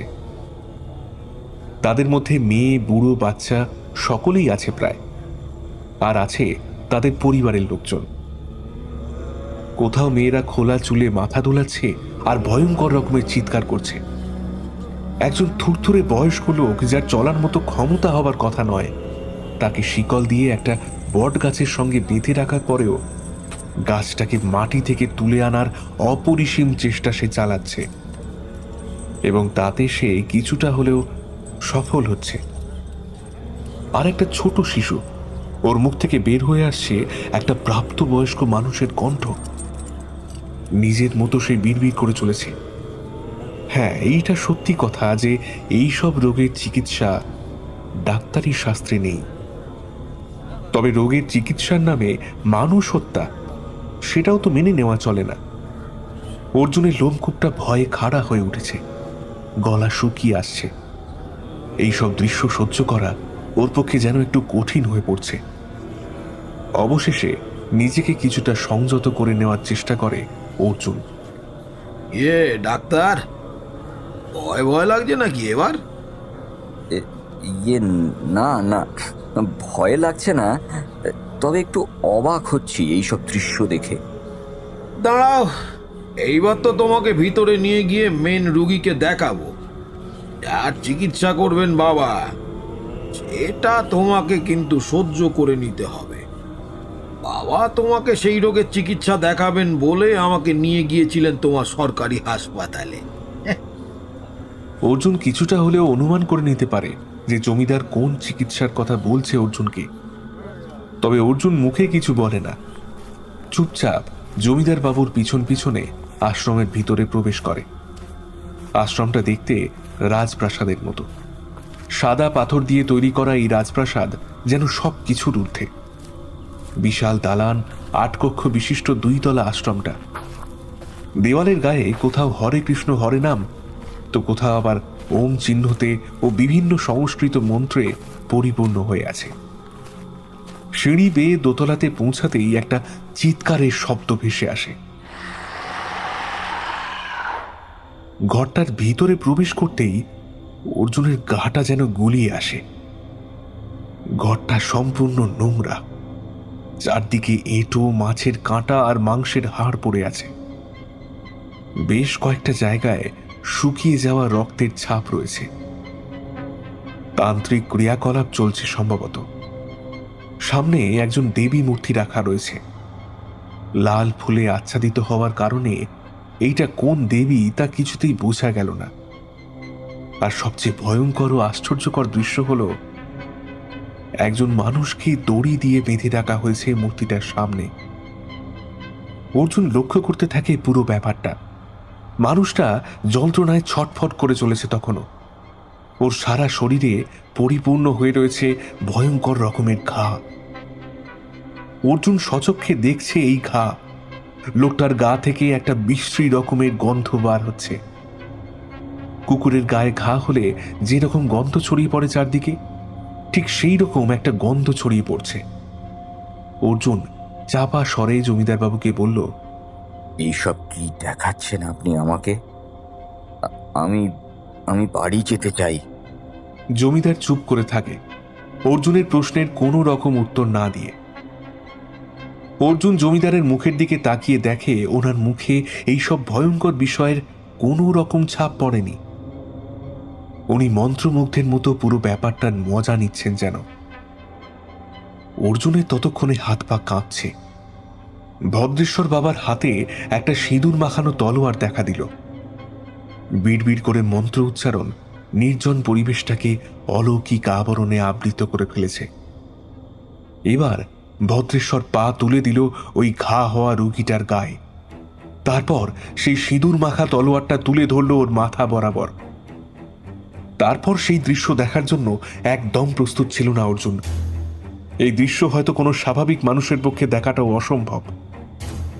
তাই অর্জুন নিজে 2 হাতে ওর মুখটা ঢেকে ফেলল। তারপর একটা ভয়ঙ্কর চিৎকার। অর্জুন ওর হাতের একটা ফাঁকা অংশ থেকে দেখতে পেল যে লোকটা যন্ত্রণায় ছটফট করছে। ওর মাথার অংশটা এখন ভদ্রেশ্বর বাবার হাতে। তা থেকে চুইয়ে পড়ছে লাল টকটকে গাঢ় রক্ত। ঠিক তখনই অর্জুনের বেশ গরম লাগতে শুরু করলো। ওর সারা শরীর ঘামে ভিজে গেছে। চারদিকটা যেন নিমেষে অন্ধকারে হারিয়ে গেল। অদৃশ্য অশুভ শক্তির উৎপত্তির সৃষ্টি হলো। অর্জুন দেখতে পেল একটা কঙ্কালের আবির্ভাব ঘটেছে ওই ভদ্রেশ্বরের পাশে। চুঁইয়ে পড়া টাটকা রক্ত সে পান করে নিচ্ছে তার বিশাল লম্বা জিহ্বা দিয়ে। এরপর একটা কঙ্কাল থেকে 10টা, তারপর একে একে 20টা কঙ্কালের আবির্ভাব ঘটল সেখানে। রক্তপানের চুকচুক শব্দ আর অশরীরীদের উল্লাসে ভরে গেল চতুর্দিকটা। অর্জুন এইসব দৃশ্য আর সহ্য করতে পারল না। এবার শয়তানগুলো হয়তো দেহটা টেনে নিয়ে যাবে পশ্চিমের মাঠে। অর্জুন আর থাকতে পারল না, ছুটতে থাকলো প্রাণপণে।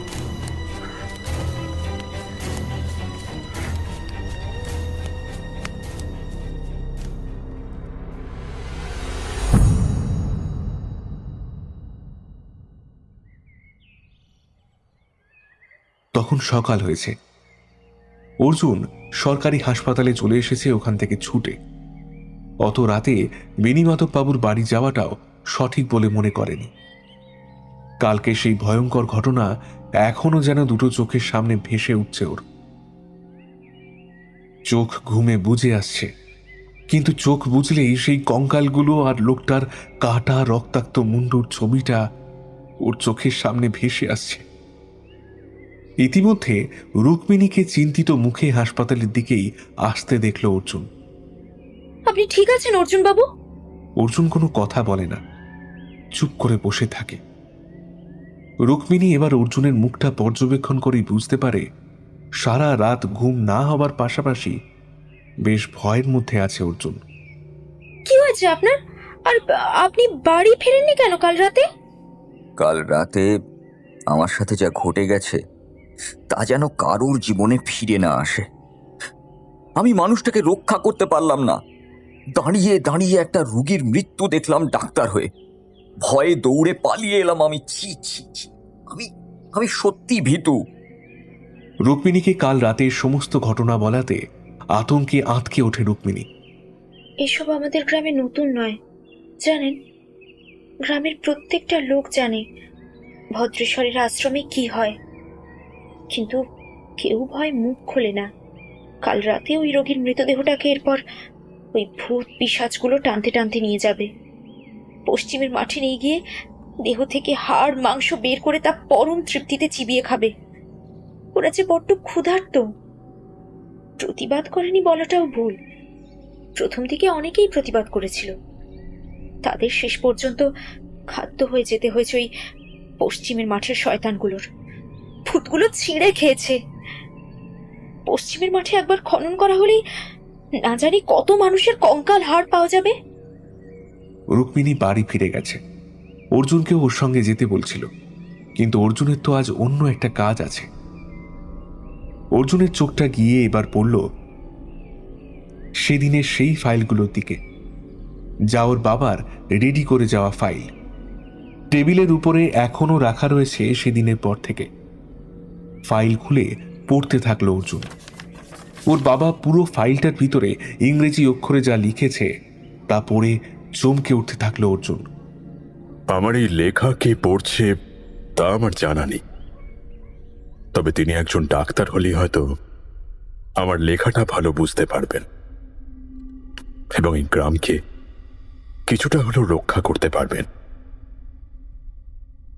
স্ক্যাবিস এক প্রকার চর্মজনিত রোগ, যা সার্কপ্টেস স্ক্যাবাই নামক এক প্রকার জীবাণু দ্বারা সংঘটিত হয়। এর প্রধান লক্ষণ সারা শরীরে চুলকানি আর গুটি গুটি র্যাশ ওঠা। এটা সাধারণ অসুখ বলা যেতেই পারে, তবে সেপ্টিসেমিয়া বলে আর এক ধরনের রোগ আছে, যা রক্তের মধ্যে বিষক্রিয়াকে বোঝায়। এই গ্রামের গ্রামবাসীরা ঠিক সেই রকমই একটা রোগে আক্রান্ত। তবে এই গ্রামের লোকেরা ডাক্তারি চিকিৎসা চান না, এরা অলৌকিক ব্যাপারটাকে আপন বলে মনে করে। তবে এই গ্রামের মধ্যে যে সত্যি একটা অলৌকিক ব্যাপার আছে তা বলা যেতে পারে। একজন তান্ত্রিক এখানে বাস করেন, যে এই রোগ নির্মূল করতে নরহত্যা করছে। আমি ওনার ব্যাপারে খোঁজ নিয়ে যা বুঝতে পেরেছি, ভদ্রেশ্বর হলো একজন বিজ্ঞানী। ওই গ্রামের মানুষের মধ্যে এই ভয়ঙ্কর ঘা হওয়ার ভাইরাসটা ছড়িয়ে দিয়েছে কোনোভাবে। আমরা ওর বিরুদ্ধে কয়েকটা প্রমাণও জোগাড় করে ফেলেছি, ওকে পুলিশে ধরিয়ে দেব। তবে ও তান্ত্রিক ক্রিয়াকলাপও জানে। কোন এক দেবীর পুজো করে ভদ্রেশ্বর। তবে গ্রামবাসীদের রক্ষা করতে আমি আর আমার সহকারী রমেশচন্দ্র দত্ত একটা অ্যান্টিবায়োটিক বানিয়ে ফেলেছি। সেটা একজনের ওপর প্রয়োগও করা হয়েছে ইতিমধ্যে। তিনিও খুব দ্রুত সুস্থ হয়ে উঠছেন। ফর্মুলাটা আমি অন্য ফাইলে রেখে যাচ্ছি। আমার মৃত্যুর পর এই গ্রামকে বাঁচাতে ওই ওষুধ খুব কাজে দেবে হয়তো। আমাদের দেশের গাছগাছরা হলো এই রোগ নির্মূলের চাবিকাঠি। কিন্তু এই গ্রামের লোকেদের কেন এই রোগ হয়, এটা একটা বড় প্রশ্ন চিহ্ন। এই রোগের সমাধান কেন চান না গ্রামবাসীরা? এই গ্রামে এই রোগের উৎপত্তিটাই বা কি করে? রমেশচন্দ্র দত্ত বেশ কয়েকটা বিষয় আমার নজরে এনেছে। এটা হলো কোনো এক খাবারের মাধ্যমে, আর না হয় জলের মধ্যে দিয়ে ছড়িয়ে দেওয়া হয়েছে এই রোগ। তবে এই পশ্চিমের মাঠে কিছু একটা আছে যা আমার বুকে ভয় ধরিয়েছে রাতের অন্ধকারে। আমি একা একা ওখানে গিয়ে পরখ করেছি ভূত পিশাচদের ভয়ঙ্কর রকমের প্রভাব। তবে আমি চাই না গ্রামবাসীরা পিশাচে পরিণত হোক। অর্জুনের চোখের জল গড়িয়ে পড়ল ফাইলের পৃষ্ঠার উপরে। অর্জুনের কাছে এখন অনেক কিছু স্পষ্ট, অনেক কিছু ভাবছিল অর্জুন। হঠাৎ আবার সেই কর্কশ শব্দে রীতিমতো চমকে উঠল সে। ওর সামনে উপস্থিত হয়েছে সেই বৃদ্ধা। ওনার পিঠে থাকা কাকটা দুবার কা কা শব্দ করে ডেকে উঠল। এই নে, তোকে এটা দিতে এলাম। একটা শিশি বৃদ্ধা এগিয়ে দেয় অর্জুনের দিকে। অর্জুন বৃদ্ধাকে প্রশ্ন করে, এইটা কিসের শিশি? বৃদ্ধা এইবার এক অদ্ভুত রকমের হাসি হেসে বলে, কেন রে, তুই এই গ্রামকে রক্ষা করতে যেই চাবিকাঠি খুঁজছিলি, এইটা তো সেই চাবিকাঠি রে। তোর বাপটাও তো গ্রামকে বাঁচাতে চেয়েছিল, পারেনি। তোকেও বললাম পালা এখান থেকে, তুইও শুনলি না। তাই তো ওই ভয়ঙ্কর রোগের ঔষধটা তোকে দিয়ে গেলাম। তবে ওই ভদ্রেশ্বরের কাছ থেকে সাবধান, কিন্তু ও তোর ক্ষতি চায়। অর্জুনের হাতে শিশিটা ধরা রয়েছে। না, বৃদ্ধা ওর সামনে নেই। চারিদিকটা ধোঁয়ায় ধোঁয়া হয়ে আছে। অর্জুন বুঝতে পারে না যে এই বৃদ্ধা কে, তিনি আসেনি বা কেন, আর আসলেও কোথায় যে নিরুদ্দেশ হয়ে যান আর খুঁজে পাওয়া যায় না। কিন্তু কেন? অর্জুন ঠিক করে কাল সকালে গ্রামের প্রত্যেকটা ঘরে যাবে এবং বলে আসবে এই ভয়ঙ্কর ঘায়ের রোগের ঔষধ তার কাছে আছে। তারা যেন ভদ্রেশ্বরের ফাঁদে না পড়ে এবং তাদের অকালে যেন আত্মীয়দের প্রাণ বিসর্জন না হয়। বেণীমাধববাবু ও ওনার স্ত্রী হাতে তুলে নিয়ে দেখছিল ওষুধটা। রুক্মিণী মৃদু কণ্ঠে বলল, তুমি যে বৃদ্ধার কথা বলছো তার সঙ্গে এক দেবীর মিল কিন্তু আমি পাচ্ছি। সপ্তম মহাবিদ্যা দেবী ধূমাবতীর সঙ্গে তোমার বর্ণনা করা এই বৃদ্ধার মিল পাচ্ছি। তিনিই তোমাকে রক্ষা করতে এসেছিলেন বলে আমার বিশ্বাস। তিনি এর একটা প্রতিকার চান, তাই হয়তো তোমার হাতে এই মহা অস্ত্র তুলে দিয়ে গেছেন। বৃদ্ধ বেণীমাধব শান্ত কণ্ঠে বলে, আমি তো শুনেছি ওই তান্ত্রিক ভদ্রেশ্বর নাকি দেবী ধূমাবতীর পুজো করে। তাহলে দেবী ধূমাবতী ওর সঙ্গ ত্যাগ করে অর্জুনকে সহায়তা করতে আসবে তা আমি মানতে পারি না। তবে তিনি যেই হন, আশা করছি তিনি আমাদের মঙ্গলের কাছেই এগিয়ে এসেছেন। তবে তোমার বাবার রেডি করা ফাইল থেকে যে প্রমাণ তুমি পেয়েছো তাতে তো ভদ্রেশ্বরের মুখোশ আজ খুলে যেতে বাধ্য। পরের দিন সকালে সারা গ্রামে হৈ হৈ পড়ে যায় অর্জুনের কথায়। অর্জুন জানায় এই গ্রামের আর কাউকে সে মরতে দেবে না ওই ভদ্রেশ্বরের হাতে। এই খবর জমিদারের কানে পৌঁছাতেই জমিদার সোজাসুজি দেখা করলেন অর্জুনের সাথে।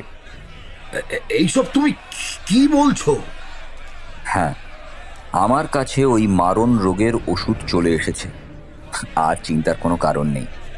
কিন্তু বাবা তোমার এই কথায় ভীষণ রকম রেগে আছে। কিন্তু ওনার রাগে তো আমার কিছু যায় আসে না। আর আমার মনে হয় উনি যদি সত্যি এই গ্রামের মঙ্গল চান তাহলে তো ওনার সব থেকে বেশি খুশি হওয়ার কথা। সেখানে ওনার রাগ করার কোনো মানে তো আমি কিছু বুঝতে পারলাম না। সে তুমি যাই বলো, তুমি না হলে আমার সঙ্গে একবার রাতে এসো বাবার ওই আশ্রমে, ওখানেই কথা হবে। অর্জুন সম্মতি জানায় জমিদারের সঙ্গে ওই রাজপ্রাসাদে যাবার ব্যাপারে। আজ একটা হেস্তনেস্ত হয়ে যাবে। অর্জুন ফিরে আসে বেণীমাধব বাবুর বাড়িতে। আজ ফোনে মায়ের সাথে অনেকক্ষণ কথা বলে।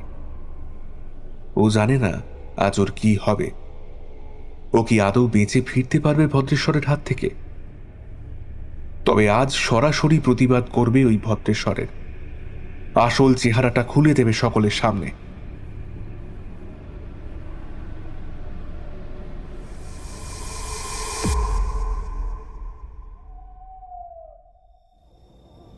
তখন অনেক রাত।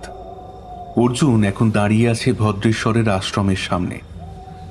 ওর আশ্রমের চারদিকটা যেন বেশ থমথমে। অর্জুন ওর নিজের নিঃশ্বাসের শব্দ নিজেই শুনতে পাচ্ছে। একটা বাদুড়ের দল অর্জুনের সামনে থেকেই উড়ে চলে গেল। কিছুটা এগোতেই অর্জুনের কানের কাছে একটা ঠান্ডা বাতাস অনুভব করল। কেউ যেন ওর কানের কাছে বারবার ফিসফিস করে বলছে, যদি পশ্চিমের মাঠে শিকার না হতে চাও তাহলে পালাও। অর্জুনের ভয় লাগতে শুরু করেছে, পা কাঁপছে ওর।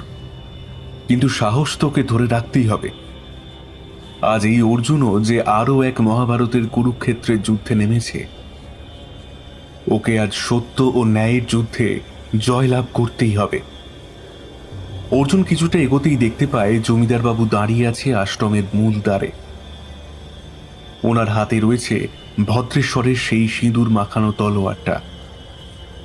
জমিদার বাবুর দিকে তাকিয়ে সত্যি ভয় হতে থাকলো অর্জুনের। তবে আজ জমিদারের চোখের মনি বলতে কিছু নেই। মুখটা ফ্যাকাশে, সারা শরীর রক্তে ভরা। রোবটের মতো লাগছে তাকে। ওনার শরীরে যেন প্রাণের অস্তিত্বটুকু নেই। উনি সম্ভবত আর জীবিত নেই। জমিদার বাবু সেই তলোয়ারটা এবার সজোরে ঘোরাতে ঘোরাতে এগিয়ে আসতে থাকলো অর্জুনের দিকে। অর্জুন প্রথমে পিছু হটতে থাকলেও পরে পুরো ব্যাপারটা অনুমান করে একটা গাছের ভাঙা ডাল ছুঁড়ে মারে জমিদারের দিকে। কিন্তু না, কোনো রকম আঘাত ওনার শরীরে লাগেনি। ওনার দেহটা যেন আর মাটিতে স্পর্শ করা নেই, হাওয়াতে ভাসছে। উপায় না দেখে এরপর অর্জুন পিছন ফিরে ছুটতে লাগলো। কিন্তু জমিদার বাবু যে ওর পিছন পিছনে ছুটতে শুরু করেছে। আসলে জমিদার এখন একটা প্রেতাত্মাতে পরিণত হয়েছে। নিজের অজান্তেই অর্জুন ছুটতে থাকে পশ্চিমের মাঠের দিকটাতে। পশ্চিমের মাঠের সামনে এসে স্থির হয়ে দাঁড়ায় অর্জুন। জমিদার ছুটতে ছুটতে তখন অর্জুনের মুখোমুখি হয়েছে। জমিদারের চোখ ও ঠোঁটের কোণ থেকে গড়িয়ে পড়ছে লাল রক্ত। অর্জুন বুঝতে পারে যে জমিদারকেও হত্যা করেছে ওই ভদ্রেশ্বর। নিজের স্বার্থ চরিতার্থ করার জন্য অর্জুনকেও হত্যা করতে চায় জমিদারকে দিয়ে। অর্জুন চোখ বুজে ফেলে আতঙ্কে। ওর মৃত্যু নিশ্চিত, ওর বাঁচার কোনো রকম আশা নেই। কিন্তু এবার চোখ খুলতে বাধ্য হলো অর্জুন। পশ্চিমের মাঠ থেকে বের হয়ে এসেছে একটা বড় হাত, যা চেপে ধরেছে জমিদারের গলাটা। জমিদার ছটফট করছে। কয়েক সেকেন্ড দুজন প্রেতাত্মার লড়াই। তারপর জমিদারকে ওই অশরীরীর হাতটা টেনে নিয়ে চলল পশ্চিমের মাঠের দিকটাতে। অর্জুন শুনতে পেল অশরীরীটা বলে চলেছে, তুই রমেশচন্দ্রের মৃত্যুর কারণ হয়েছিস। আজ তোকে শেষ করে ফেলবো শয়তান। এইবার একের পর এক ভয়াবহ ঘটনা। জমিদার হঠাৎ কোথায় যেন মিলিয়ে গেছে। পশ্চিমের মাঠের শয়তানগুলোর রক্তাক্ত ক্ষত বিক্ষত হাত এবার বের হয়ে আসতে থাকলো মাটি ভেদ করে। অর্জুনকে ওরা ওদের শিকার বানাতে চায়। চলার মতো শক্তি আর এখন নেই অর্জুনের। ওর চোখ দুটো এখন আতঙ্কে ও প্রাণ ভয়ে বিস্ফারিত। ঠিক তখনই কেউ যেন ওর হাতটা চেপে ধরল। ঠান্ডা অনুভূতিতে ওর বুকটা ছ্যাঁত করে উঠল, কিন্তু সেই স্পর্শে কোনো রকম ভয় বা কষ্ট হলো না অর্জুনের। এই স্পর্শ যেন ওর পরম আপন বলে মনে হলো। আমার হাতটা চেপে ধরো অর্জুন, তোমাকে বাঁচতেই হবে। আমি পারিনি তো কি হয়েছে, তোমাকে পারতেই হবে। আমার জন্য, এই গ্রামবাসীদের ভালোর জন্য তোমাকে বাঁচতেই হবে। আমার হাতটা শক্ত করে ধরো অর্জুন, আমার হাতটা শক্ত করে ধরো। অর্জুনের খুব আপন লাগে গলার স্বরটা। এইবার ও অবাক দৃষ্টিতে তাকিয়ে দেখে সাদা রঙে সেই ছায়ামূর্তিটা এবার ধীরে ধীরে একটা অদৃশ্য শরীরের আকৃতি নিচ্ছে, যার চোখে চশমা, ঠোঁটের উপর মোটা গোঁফ, ঠোঁটের কোণে সেই মৃদু মিষ্টি হাসি। ইনি অর্জুনের খুব পরিচিত, ওর বাবা অসিত রায়। ছোটবেলাতে দেখেছিল ওর বাবাকে, কিন্তু নিজের বাবাকে চিনতে কারই বা ভুল হয়। অর্জুনের মুখ থেকে অস্ফুটে বের হয়ে এলো বাবা ডাকটা। কত বছর এই ডাকের স্বাদ থেকে বঞ্চিত হয়েছে অর্জুন। শেষ কবে যে ওর বাবা ওর হাতটা ধরেছিল সেটা ওর মনে নেই, কিন্তু আজ ও মৃত্যুর কিনারাতে দাঁড়িয়েও এই স্বাদ উপভোগ করছে। নিমেষে যেন অর্জুনের শরীরে বল পুনরায় ফিরে এলো। অর্জুন ওর সমস্ত শক্তিকে একত্রিত করে ছুটতে যাবে, ঠিক সেই সময় দেখা গেল ভদ্রেশ্বর বাবাকে। ও পথ আটকে দাঁড়িয়ে আছে। অর্জুন দেখতে পেল ওর বাবার অবয়বটাও কোথায় যেন মিলিয়ে গেছে। ভদ্রেশ্বরের তান্ত্রিক ক্রিয়াকলাপের জন্য হয়তো এই প্রভাব। অর্জুন ভদ্রেশ্বরের হাতের দিকে তাকিয়ে চমকে ওঠে। ওর এক হাতে রয়েছে জমিদারের মুন্ডুটা, আর এক হাতে ধারালো সিঁদুর মাখানো তলোয়ারটা। তবে জমিদারের সেই মাথা থেকে কোনো রকম রক্ত চুইয়ে পড়ছে না, কারণ ওই মাথার অংশটি সম্পূর্ণ রক্তশূন্য। জমিদার অনেক আগেই মারা গেছিল হয়তো। ভদ্রেশ্বর ওকে ওর তান্ত্রিক ক্রিয়াকলাপ দ্বারা চালিত করেছে। তুমি সাধারণ মানুষকে বোকা বানিয়ে নিজের স্বার্থ সিদ্ধি করেছ। মানুষ তোমার কুসংস্কারের ফাঁদে পাও দিয়েছে। আমাকে তুমি মেরেছ, তোমাকে সাজা পেতেই হবে। আমার ছেলে তোমাকে সাজা দেবে। কথাগুলো খুব দূরের থেকে ভেসে আসছে। অর্জুনের দিকে এইবার এক পা দুপা করে এগিয়ে আসতে থাকে ভদ্রেশ্বর। এখন ভদ্রেশ্বর ওর খুব কাছে। ভয়ে চোখ বন্ধ করে চিৎকার করে ওঠে অর্জুন। না, আর শেষ রক্ষা হলো না তাহলে। ঠিক তখনই আরো একটা চিৎকারের সম্বিত ফেরে ওর। ভদ্রেশ্বরের ভয়ঙ্কর আর্তনাদ। ভদ্রেশ্বরের দেহ থেকে মাথাটা আলাদা হয়ে গেছে। মাথাটা ছিটকে পড়েছে কিছুটা দূরে। ফিনকি দিয়ে রক্ত বার হচ্ছে শয়তানটার দেহ থেকে। দেহটা মাটিতে পড়ে যেতেই দেখা গেল রুক্মিণীকে। ও পিছন থেকে ভদ্রেশ্বরের দেহ থেকে মাথাটা আলাদা করে দিয়েছে। রুক্মিণীর হাতে রয়েছে একটা ধারালো দা। চোখগুলো গোল গোল হয়ে আছে রুক্মিণীর। রক্তাক্ত দা কিছুটা দূরে ছুঁড়ে ফেলে দেয় সে। কান্নায় ভেঙে পড়ে। অর্জুন এগিয়ে যায়, জড়িয়ে ধরে রুক্মিণীকে। রুক্মিণী চিৎকার করে বলে ওঠে, আমার আমার বাবার মৃত্যুর প্রতিশোধ আমি নিতে পেরেছি, আমি পেরেছি। কিন্তু তখনও হয়তো ভয়ের অনেক কিছু বাকি ছিল। হঠাৎ ভদ্রেশ্বরের কাটা মাথাটার চরম অট্টহাসি আবার এই গ্রামে ভয়ঙ্কর মেঘের ছায়া ঘনিয়ে আনল। গ্রাম বাংলায় এই স্কন্ধ কাটা ভূতের গল্প অর্জুন কিংবা রুক্মিণী কেবল শুনেই এসেছিল। এবার নিজের চোখে তা দেখতে পেল। ভদ্রেশ্বরের দেহটা আবার উঠে দাঁড়িয়েছে। স্কন্ধ কাটা অবস্থাতেই টলতে টলতে এগিয়ে আসে অর্জুন আর রুক্মিণীর দিকে। হঠাৎ ধোঁয়ায় ধোঁয়া হয়ে গেল চারিদিকটা, আর সেই ধোঁয়ার ভিতর থেকে বের হয়ে আসতে দেখা গেল সেই বৃদ্ধাকে। হাতে লাঠি, পিঠে কাক। কাকটার ডাকে চারিদিকটাতে যেন এক আতঙ্কের পরিবেশ সৃষ্টি হলো। শয়তান, তুই তন্ত্র সাধনার অপপ্রয়োগ ঘটিয়ে এই গ্রাম বাংলার ভূতেদের জাগিয়ে এই গ্রামের ক্ষতি করেছিস। শত্রু নাশের নামে তুই রমেশ চন্দ্র দত্তকে ও ডাক্তার অসিতকে মেরেছিস। এই রোগের উৎপত্তি তুই করেছিস, নির্মূল করেছিস মৃত্যু দিয়ে, তাও কেবল আমাকে তুষ্ট করার জন্য। জানিস না, আমিও একজন মা, আর মা বেশি দিন অন্যায় সহ্য করতে পারে না। শয়তান, তুই আজ আমার গ্রাস হয়ে যা, গ্রাস হয়ে যা। বৃদ্ধার দেহটা বৃহৎ আকার নিল। ভদ্রেশ্বরের দেহটা হাঁ করে উনি গ্রাস করলেন। চারদিকটা ধোঁয়ায় আচ্ছন্ন হয়ে গেল। স্বয়ং দেবী ধূমাবতী অন্যায়ের প্রতিকার করলেন।